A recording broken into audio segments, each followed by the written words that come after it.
Unless you're inspiring insurrection and revolution in the street, your band ain't shit. You know, I come from a punk rock school, and I stand in solidarity with the revolutionaries of the world. I'm dedicated to the destruction of the multinational Globo Corporation. I'm into bands like MDC, Millions of Dead Cops, you know? And that's what I came up on. It's about making shit and breaking shit. That's what I came up on, bands like Black Flag. Fucking A. It's like everything now, and the proof in the pudding is just in the fact that when you go to shows, these kids are wearing shirts from bands that are fucking 30 years old, okay? So fucking get a grip. Come up with something new.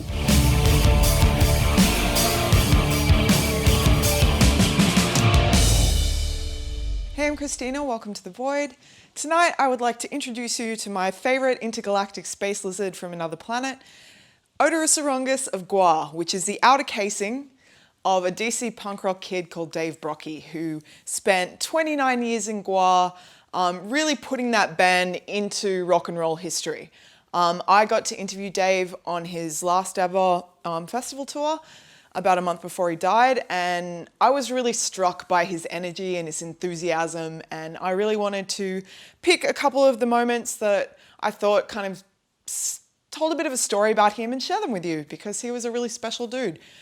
Even as a relative stranger, you get kind of struck by someone's energy.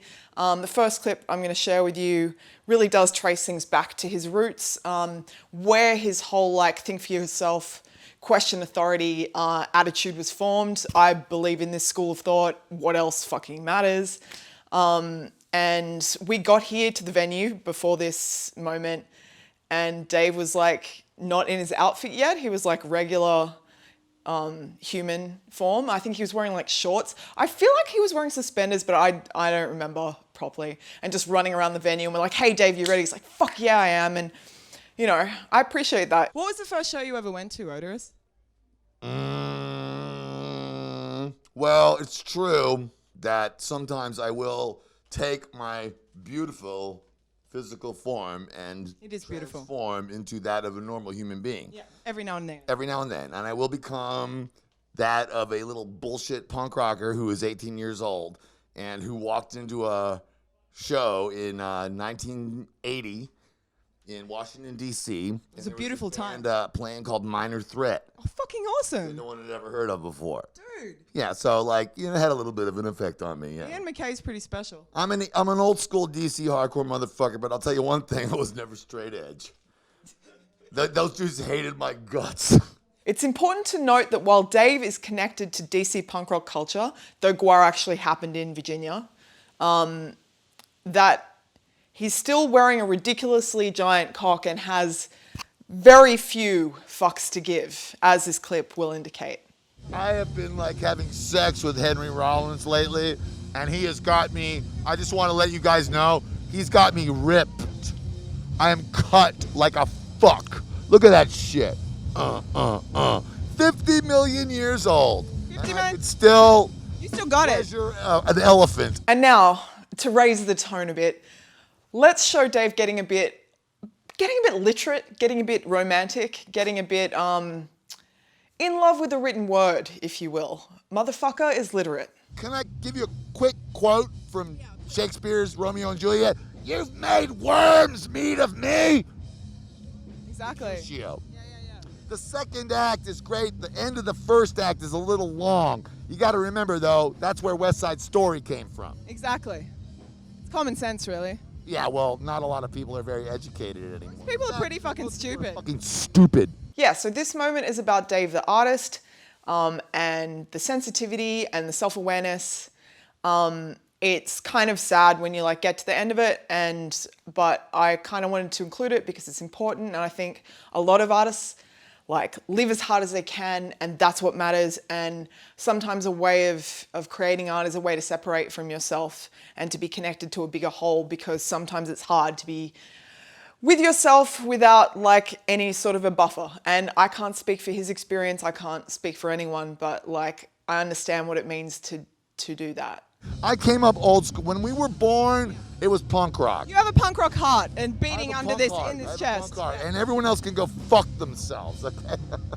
Yeah, well, really. Well, I mean, that was a true spirit of rebellion. Now, the rebellion has been, like, corporatized. But let me tell you something. Those motherfuckers that are fighting the police in Kiev today with big steel bars, they never gave up. No. And I know the spirit is still there. That's the spirit of punk rock. For all the fucking things that GWAR is and whatever the fuck we are, you think we're a bunch of dress-up clowns, we can't play guitar. You're a badass lizard from another fucking planet. Don't talk about that. Uncompromisingly anti-everything since day fucking one. And I will always be that way until I figure out a way to motherfucking kill myself.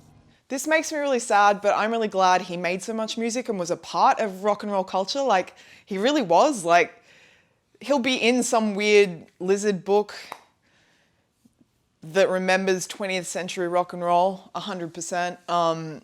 But the thing I really love about this next clip is a lot of people get really excited about protesting and being outraged and all that kind of bullshit, and nothing happens except there's a big circular conversation that goes absolutely fucking nowhere. We live in 21st century capitalist democracy of sorts. And I think what Dave suggests here is actually something that could actually have an impact. How do we overthrow the government? Yeah. Everybody goes into the streets and they don't go to work. It's worked before.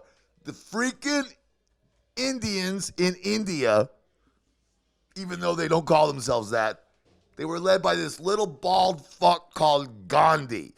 And they fucking busted out many, many, many years of English colonial rule because they just said, fuck you. They didn't go to work. It was a nonviolent revolution. Now, I know you people are saying, Oderus, what are you saying? Nonviolence? It's like violence is I'm best at that. But as far as humans are concerned, yeah, if you just don't go to work, nothing works, man. He's also full of fascinating facts and songs, especially about our native animals. Australia is known for terrifying animals, but I bet you won't guess which terrifying animal this one will be. I also found out that koalas are not bears. What the fuck is up with that? Dude, do you want to know something? More people died from koalas last year than sharks. Well, yeah, because They'll fuck you up. Koalas are dangerous. They are I found that out. I thought they were really cute and nice and stuff, and they're not even fucking bears. They're not bears. They will fuck you up, and that's the truth. I would like to sing a song that I wrote about koala bears. I'd like that. Would you like to hear it? I really would. Koala bear assholes are tasty and sweet. Koala bear assholes, koala bear meat, koala bear assholes, and Pablo Picasso.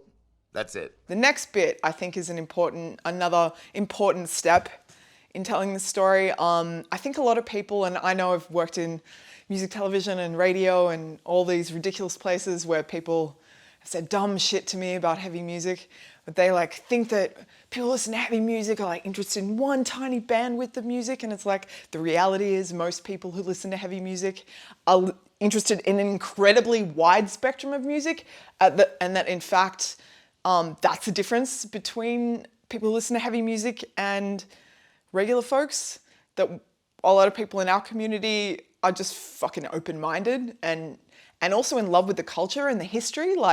I know, I'm pretty fascinated with shit, and Armin Erdogan, who signed Led Zeppelin when Atlantic was a rhythm and blues label. That guy was an industry leader and an innovator, and there aren't that many people like that who took real risks. That dude's cool, look him up. But further to the point, back to this video we're a part of, here Dave talks about Jimi Hendrix and the Beatles, music.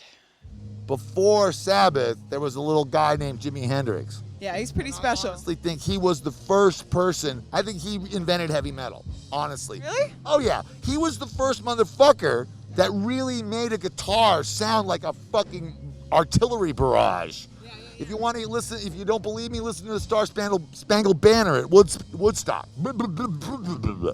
You know, it's nobody fucking ever did it, and everything that he did in just a few years. And then the Beatles, sure, they were all over the place, but they did a little song called Helter Skelter that just kind of set the tone.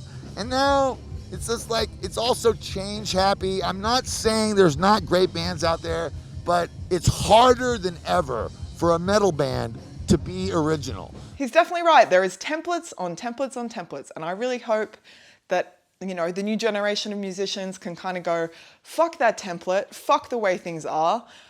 Traditional punk rock can't be provocative in the way it once was. What can we do to take it further? What can we do to make an abrasive sound bring seduce the world into new ideas? You know, like that's my 2 cents. We're going to close this out with some pure unadulterated Dave Brockie magic.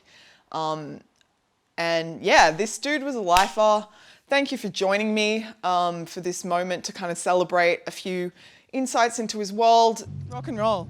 Yeah, I'm all about overthrow, revolution, and destruction. Fucking solidarity to the people in Caracas in Venezuela. Solidarity to the defenders of the Maiden in fucking Kiev. We will throw these motherfuckers down. It's just gonna take a little while. But don't be afraid, and don't be fucking seduced by entertainment. Just sit at home and watch your fucking TV, plug into your social media, and tune the fuck out. No, we gotta go into the streets, and we gotta fuck these motherfuckers up. And I'm down for life. And since I've never been able to kill myself, that's forever.